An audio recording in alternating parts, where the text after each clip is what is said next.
na safari yangu katika kufikia urais karibu zinafanana. Mwaka 1995 sote tulikuwa Beijing kwenye mkutano wa kutetea haki za wanawake.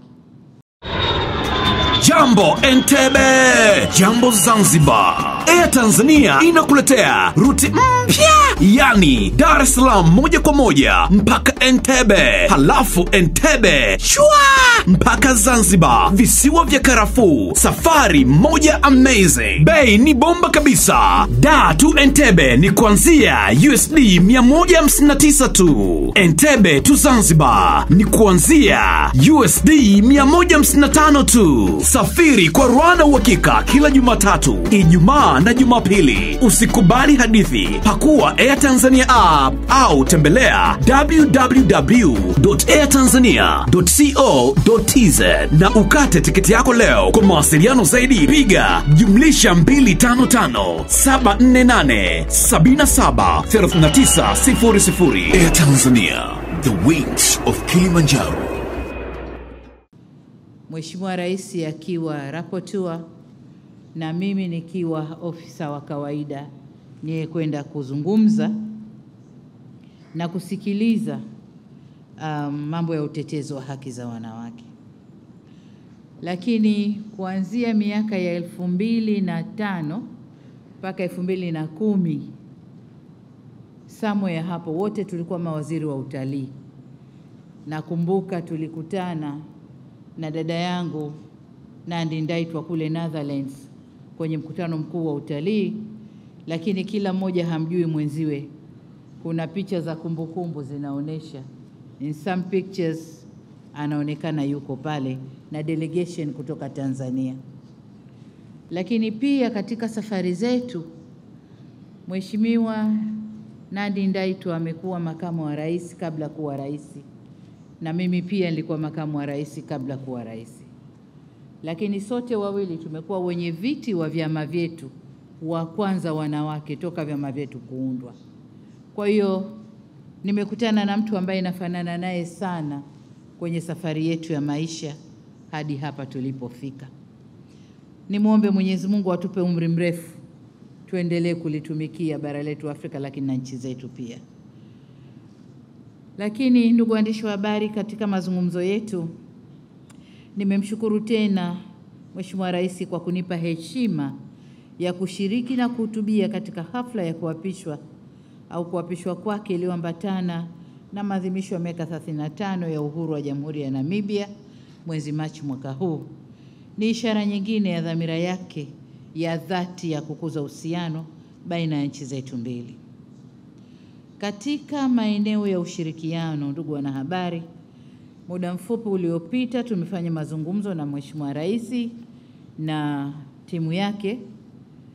Nilimueleza furaha yangu kwa tuna uhusiano mzuri na wa muda mrefu na wa kihistoria ulioanzishwa na waasisi wa mataifa yetu mawili, hayati baba wa taifa Mwalimu Julius Kambarage Nyerere, lakini kwa upande wa Namibia hayati baba wa taifa Dr. Sam Nujoma. Uhusiano huu umeendelea kuimarika siku hadi siku na hadi tulivyofikia hapa leo. Katika mazungumzo yetu sote kwa pamoja tumeeleza dhamira ya kuenzi, kuendeleza na kukuza uhusiano huu uliopo. Hali kadhalika kwenye mazungumzo yetu leo tumebaini kuwa pamoja na uhusiano mzuri wa kihistoria uliopo baina nchi zetu, ushirikiano wa kiuchumi kati ya Tanzania na Namibia bado ni mdogo na unahitaji kukuzwa. Licha ya kiwango cha biashara kati ya Namibia na Tanzania kupanda kutoka shilingi bilioni 17 hadi kufikia shilingi bilioni 20 kati ya mwaka 2019 na 2023, bado kuna fursa nyingi za kufanya vizuri zaidi. Kwa hiyo katika mazungumzo yetu tuliziangazia hizo fursa ambazo tunaweza kuzitumia na kukuza mahusiano ya kiuchumi baina ya nchi yetu. Tunafahamu kwamba kuna wafanya biashara wachache ambao wanafanya biashara Namibia. Vile vile kuna wafanya biashara wachache, wawekezaji wachache ambao wamewekeza ndani ya Tanzania. Kwa hiyo tumekubaliana kuangazia eneo hilo. Lakini vile vile nimetoa wito na kuwaalika wafanyabiashara na wawekezaji kutoka Namibia kushiriki katika maonesho ya biashara ya kimataifa ya Sabasaba mwaka huu, ili waje kuzungumza na wenzao na waone vipi wataanza ushirikiano na ni maeneo gani wanaweza wakashirikiana. Aidha, mamlaka husika za uwekezaji zinapaswa kuendelea kuratibu makongamano ya biashara na uwekezaji kati ya Tanzania na Namibia ili kuhamasisha matumizi ya fursa za kikanda katika soko huru la SADC na soko huru la Afrika. Kwa upande wetu Tanzania tumependekeza kuangalia maeneo ya ushirikiano katika maeneo ya uongezaji wa thamani za mifugo, uvuvi, lakini pia katika sekta ya utalii ni maeneo ambayo tunaweza tukashirikiana vizuri. Lakini kubwa, tumeomba kujifunza kutoka wao, hasa kwenye sekta ya mifugo, sababu Namibia ni wauzaji wazuri wa nyama ulimwenguni. Kwa hiyo tumeomba kujifunza kutoka wao. Katika sekta ya gesi na mafuta, na kwenyewe tumezungumza ushirikiano, sababu nchi zetu zote mbili ni nchi zenye gesi nyingi, na wenzetu Namibia wameanza kuona mafuta.